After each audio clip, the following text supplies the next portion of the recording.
Shalom saudara, Bapak Ibu dimanapun saudara berada. Senang kita bertemu kembali di program Bible Study CK7. Programnya sangat luar biasa.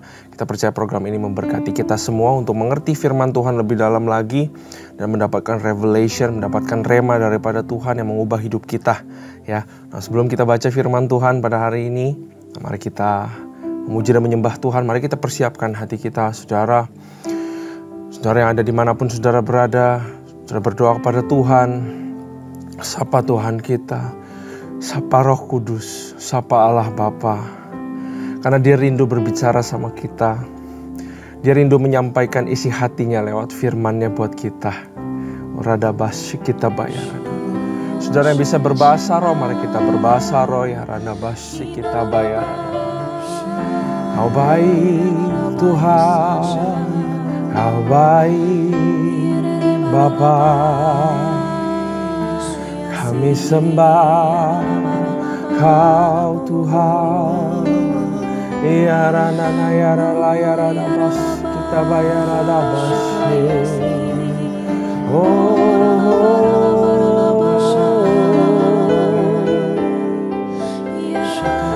Ajaib Bapa, kami datang kepadamu, kami datang kepadamu Tuhan. Hidup ini adalah kesempatan. Hidup ini untuk melayani Tuhan. Jangan sia-siakan waktu yang Tuhan beri. Hidup ini harus jadi berkat. Hidup ini adalah kesempatan. Hidup ini untuk melayani Tuhan. Jangan sia-siakan waktu yang Tuhan beri.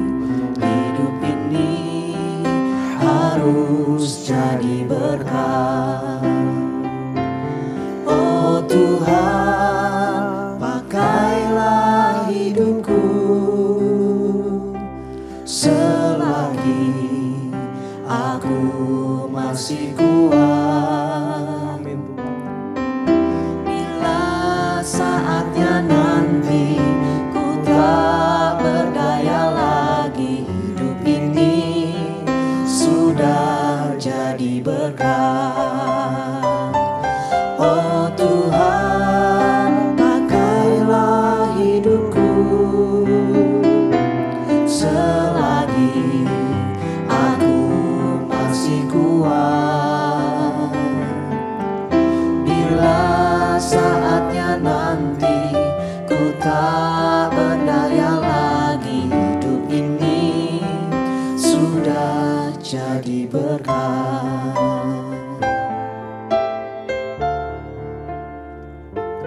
Hidup ini adalah kesempatan. Hidup ini untuk melayani Tuhan. Jangan sia-siakan waktu yang Tuhan beri. Hidup ini harus jadi berkat. Oh Tuhan, pakailah hidupku selagi aku masih kuat. Bila saatnya nanti ku tak berdaya lagi, hidup ini sudah jadi berkat. Oh Tuhan, pakailah hidupku selagi aku masih kuat. Bila saatnya nanti ku tak berdaya lagi, hidup ini sudah jadi berkat. Oh Tuhan, pakailah hidupku selagi aku masih kuat. Bila saatnya nanti ku tak berdaya lagi, hidup ini sudah jadi berkat. Bila saatnya nanti ku tak berdaya lagi, hidup ini sudah jadi berkat. Bila saatnya nanti ku tak berdaya lagi, hidup ini sudah jadi berkat.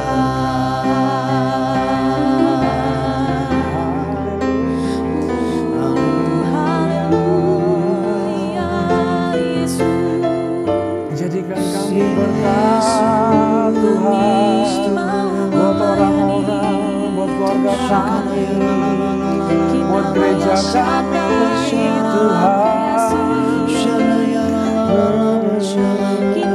Berkati kami Bapa, untuk jadi berkat di dunia ini Tuhan. Ya Rabba ya Rabba Shi, Ora Rabba ya Rabba ya Rabba Shi, Ya Rabba ya Rabba ya Rabba Shi. Baik Tuhan, kuatkanlah kami Bapa, melayani Engkau Tuhan. Pakai kami Bapa, melayani lebih sungguh, melayani lebih sungguh.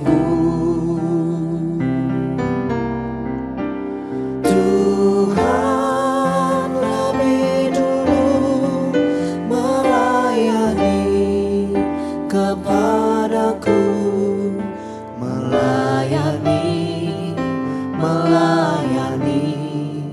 lebih sungguh, melayani lebih sungguh, melayani lebih sungguh. Tuhan lebih dulu melayani kepadaku, melayani lebih sungguh, melayani lebih sungguh, melayani lebih sungguh. Tuhan lebih dulu melayani kepadaku, melayani lebih sungguh. Tuhan lebih dulu melayani kepadaku, melayani lebih sungguh. Tuhan lebih dulu melayani kepadaku, melayani lebih sungguh.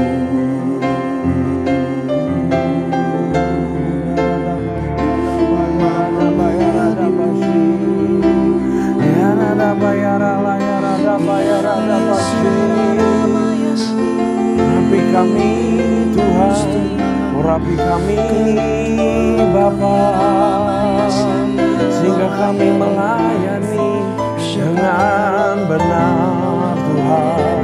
Orada ya rada basi, ya rala ya rada basi. Bapa, berikan kami kekuatan, berikan kami urapan, terutama buat kami semua para pelayan Tuhan, terutama buat kami semua para pengerjanya Tuhan ya Bapa. Berikan kami hati yang terus mau melayani, dikuatkan lebih lagi Tuhan, untuk melayani Engkau, melayani jemaat, melayani semua orang. Semua pekerjaan yang diberikan kepada kami semua adalah pelayanan ya Tuhan. Kami bersyukur Kau berikan banyak pelayanan kepada kami, karena itu adalah suatu kehormatan Tuhan untuk menjalankannya ya Bapa. Bapa, kami sebentar mau baca firman-Mu Tuhan. Sembunyikan hamba-Mu di balik salib-Mu. Berikan urapan yang baru kepada lidah bibir hamba-Mu, supaya katakan sesuatu yang luar biasa Tuhan. Biar semua yang mendengar juga boleh mengerti dan mendapatkan hal yang berharga, yang life changing, sehingga kami bisa praktekkan dan kami bisa bertumbuh dan kami bisa berbuah ya Tuhan. Kami bersyukur buat hadirat-Mu Tuhan. Kami bersyukur buat firman-Mu yang selalu menyertai kami. Hanya di dalam nama Tuhan Yesus. Haleluya. Amin. Sekali lagi shalom saudara. Salam sukacita dan juga damai sejahtera buat kita semua. Mari kita siapkan Alkitab kita. Mari kita buka hari ini di 1 Tawarik pasal yang ke-26. 1 Tawarik pasal yang ke-26. Oke.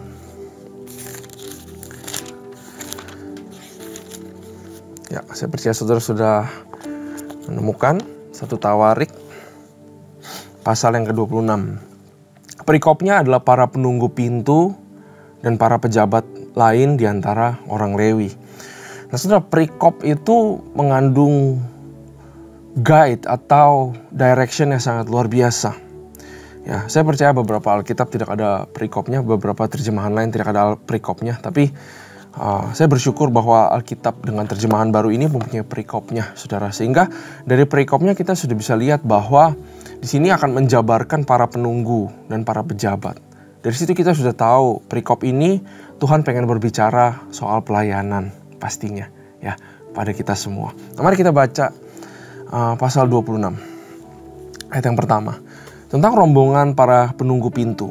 Dari orang Korah ialah Meselemnya bin Kore dari keturunan Yasaf. Nah, saudara, ternyata penunggu pintu itu pun adalah suatu pelayanan yang berharga di mata Tuhan. Ini sangat luar biasa sekali. Ayat kedua.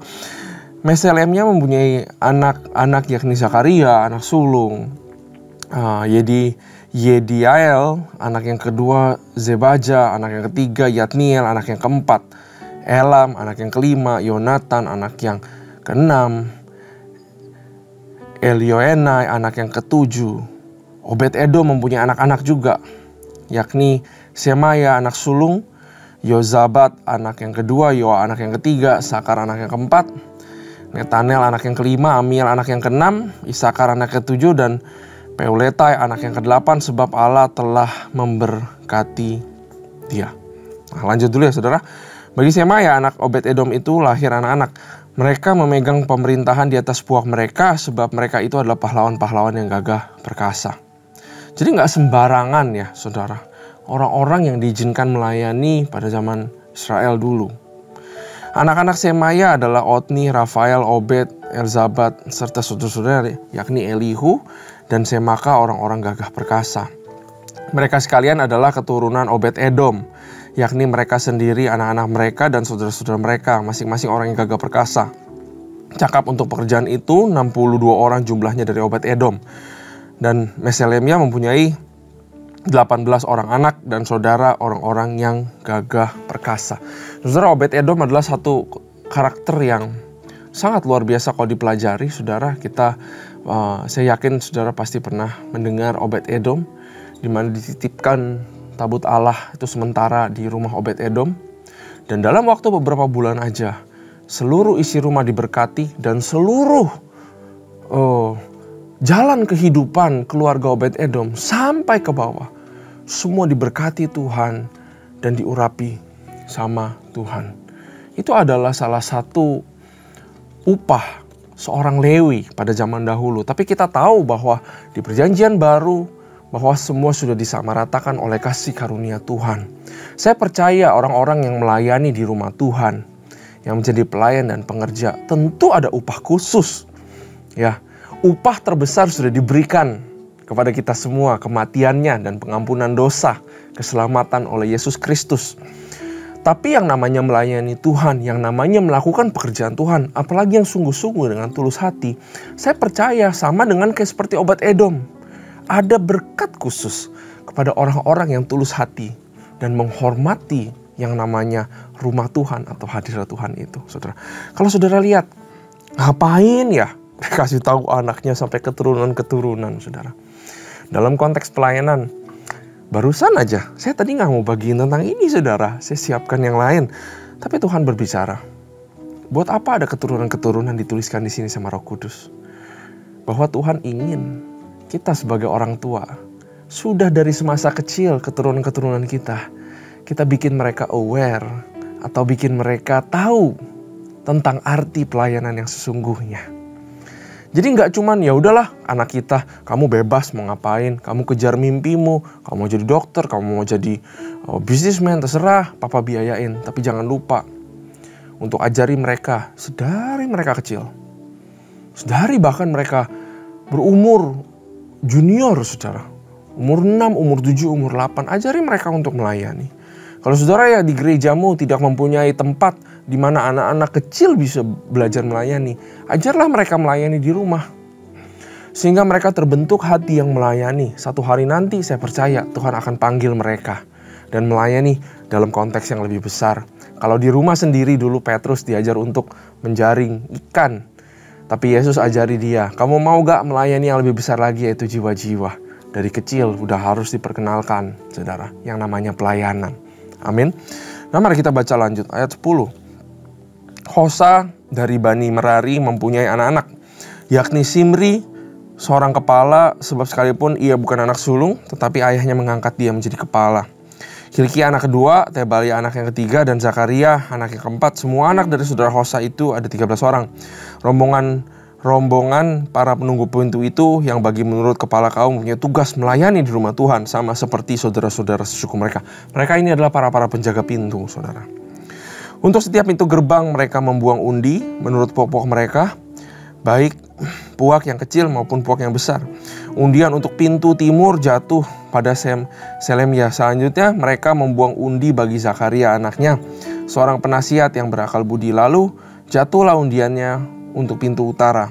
Bagi Obed Edom ialah pintu selatan, dan bagi anak-anaknya gudang perlengkapan. Bagi Supim dan Hosa ialah pintu barat beserta pintu gerbang Syaleket di jalan raya Tanjakan. Penjaga yang satu ditaruh berdampingan dengan penjaga yang lain. Di sebelah timur ada 6 orang setiap hari, di sebelah utara ada 4 orang setiap hari, di sebelah selatan ada 4 orang setiap hari, tetapi pada gudang perlengkapan selalu ada 2 orang. Pada Parbar di sebelah barat 4 orang di jalan raya dan 2 orang pada Parbar. Itulah rombongan-rombongan para penunggu pintu dari Bani Korah dan dari Bani Merari.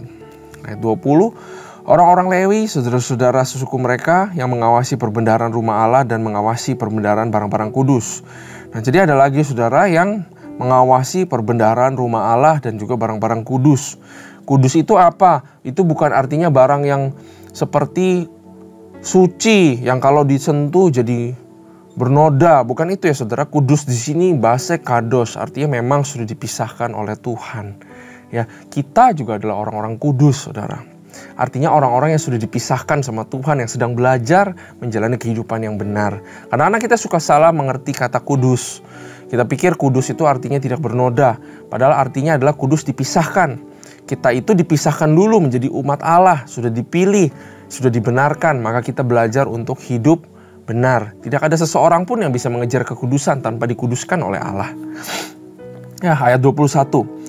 Bani Ladan yakni keturunan Gerson melalui Ladan dan mempunyai orang-orang Yehiel sebanyak sebagai kepala puak. Keturunan Yehiel, yakni Zetam dan Yoel saudaranya mengawasi perbendaharaan rumah Tuhan.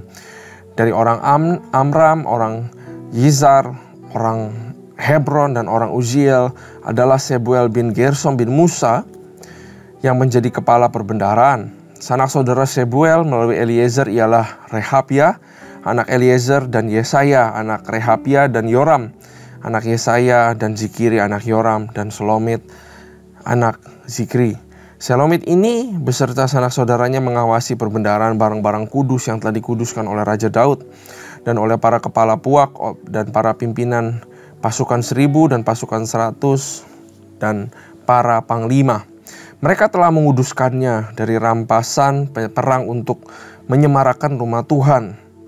Juga segala yang kudus oleh Samuel pelihat itu oleh Saul bin Kish, oleh Abner bin Ner, oleh Yoab anak Zeruya. Ya, segala barang yang dikuduskan ada di bawah pengawasan Selomit serta sanak saudaranya. Dari orang Yizar adalah Kenanya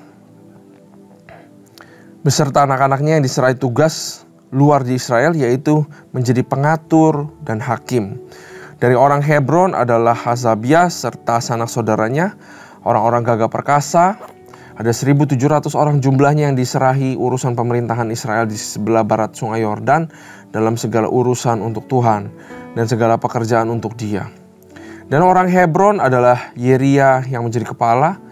Tentang orang Hebron mengenai keturunannya dan puaknya, dalam tahun ke-40 zaman pemerintahan Daud diadakan penyelidikan tentang mereka, dan ternyata bahwa di antara mereka ada pahlawan-pahlawan yang gagah perkasa di Yezer Gilead. Sanak saudara Yeria, orang-orang yang gagah perkasa, kepala-kepala puak, ada 2.700 orang. Mereka itu diangkat Raja Daud mengawasi orang Ruben, orang Gad, dan suku Manasye, dan setengah itu dalam segala perkara untuk Allah dan segala perkara untuk Raja.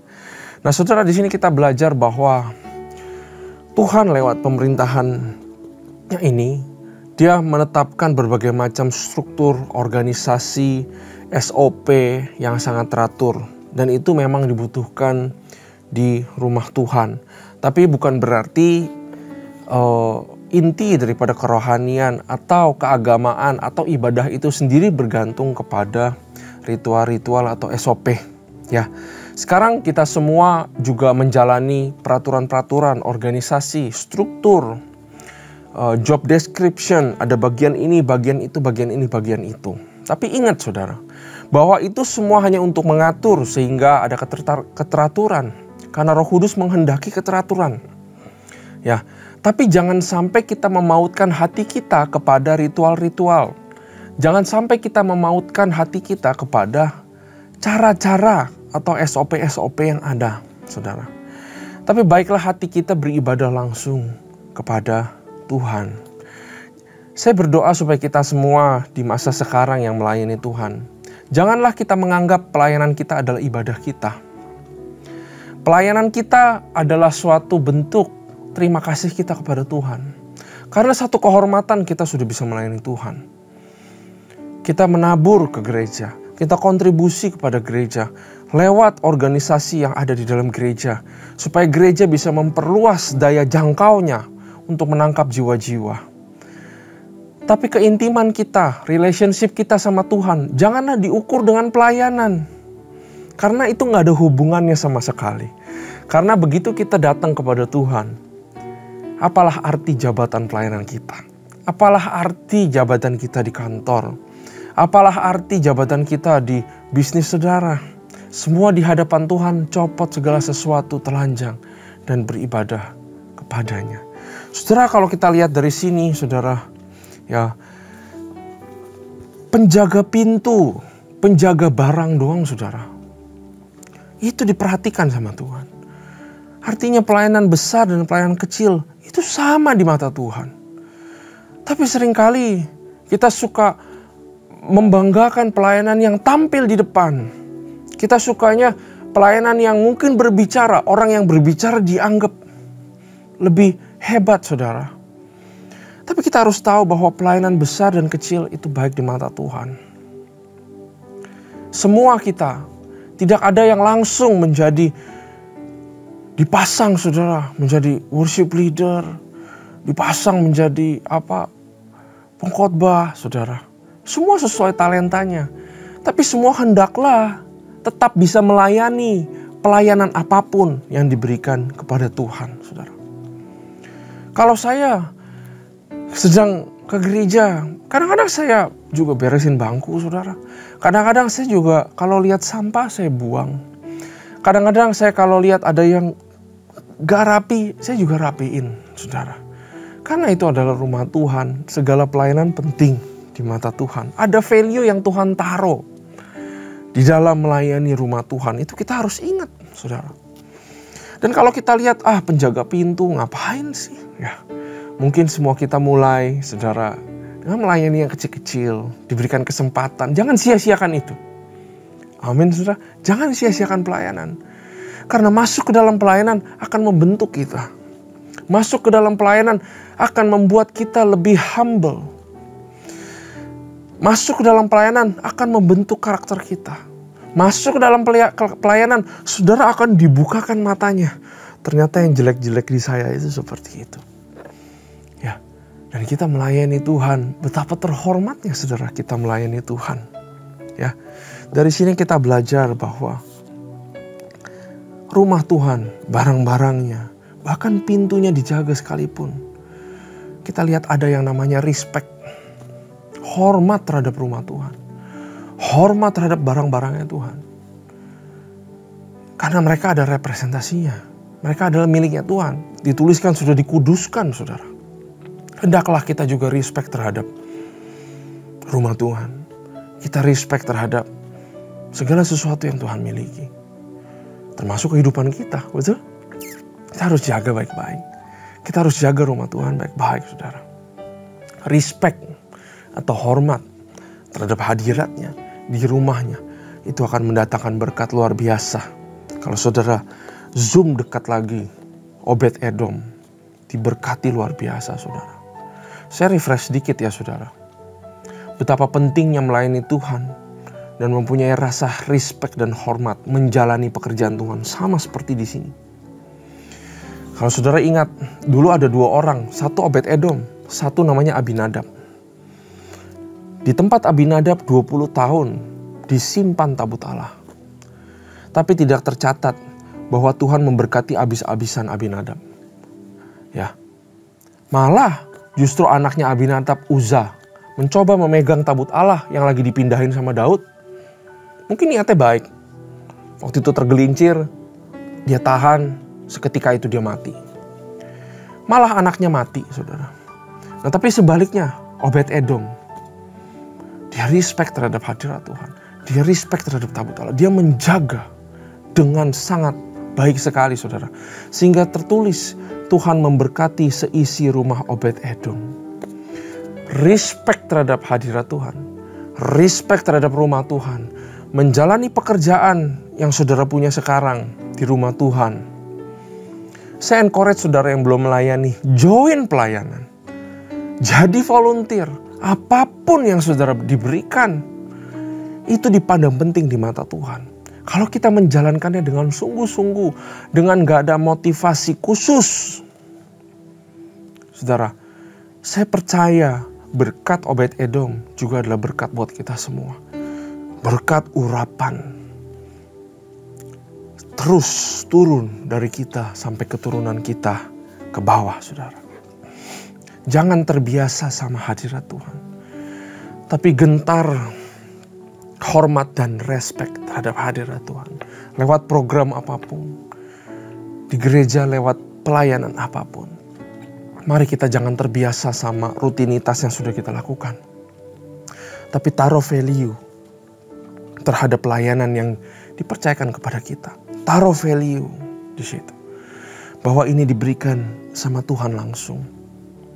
Dia melihat, dia memonitor kita, dia membantu kita di dalam pelayanan. Dia percayakan pelayanannya kepada kita. Suatu kebanggaan, saudara, buat kita bisa melayani Tuhan. Jadi tidak ada pelayanan yang besar dan kecil. Semua pelayanan berharga di mata Tuhan. Ajari keturunan kita melayani. hormat terhadap pekerjaan Tuhan yang dipercayakan kepada kita, hormat terhadap rumah Tuhan, hormat terhadap barang-barangnya Tuhan. Itu punya Tuhan, bukan punya kita. Kita hanya pengelola yang baik. Dan saya percaya perikop ini mengajarkan kita tentang itu, saudara. Amin. Nah, mari kita berdoa. Terima kasih Tuhan, for this understanding, for this revelation.